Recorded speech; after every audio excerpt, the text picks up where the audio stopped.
இருக்கின்றது. இன்றைய தற்கால சூழ்நிலையில் வந்து பலர் வந்து விவாகரத்து, விதவைகள், திருமணமாகாத பெண்கள் என்று நிலைமையில் தனியாக வாழ்ந்து கொண்டிருக்கின்றார்கள். ஆகவே அவ்வாறு தனியாக வாழ்ந்து கொண்டிருக்கும் பெண்கள் வந்து ஆண் துணை இன்றி வாழ்வதால வந்து அவர்கள் வந்து வைப்ரேட்டர் போன்ற வற்றை பாவிக்கிறார்கள். இதுதான் நான் பாவிக்கும் வைப்ரேட்டர்.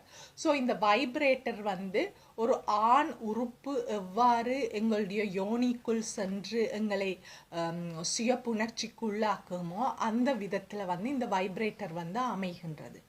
ஆகவே இவை வந்து தற்காலத்தில் சாதாரண ஒரு விடயமாக வந்திருக்கின்றது. செக்ஸ் டாய் ஷாப்ஸ், அதாவது வந்து பாலியல் விளையாட்டு பொருட்களை கொண்ட அந்த கடைகள் வந்து இலங்கையிலும் வந்து காணப்படுகின்றது. இலங்கையிலும் வந்து இவ்வாறான விடயங்கள் சாதாரணமாக நடைபெற்று கொண்டிருக்கின்றது. ஏனென்று சொன்னால் எல்லாராலும் வந்து தங்களுடைய பாலியல் தேவையை பூர்த்தி செய்ய ஒரு உறவு அவர்களுக்கு இருப்பது வந்து எல்லாருக்கும் இருக்காது.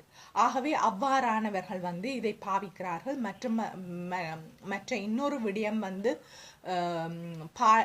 பாலியல் உறவில் இருப்பவர்கள், அதாவது தாம்பத்திய வாழ்வில் குடும்ப வாழ்க்கையில் இருக்கும் நபர்களும் வந்து அவர்கள் வந்து வேலை நிமித்தம் அல்லது வேறு காரணத்தினால வந்து பாலியல் உறவில் ஈடுபடாத நேரங்களில் வந்து இவற்றை வந்து பயன்படுத்தி தங்களை சுய புணர்ச்சிக்கு உள்ளாக்கி கொள்கிறார்கள். சிலர் வந்து பாலியல் உறவில் ஈடுபட்டு கொண்டிருக்கும் போதும் கூட அவர்கள் தம்பதியினராக வந்து இவற்றை வந்து பாவித்து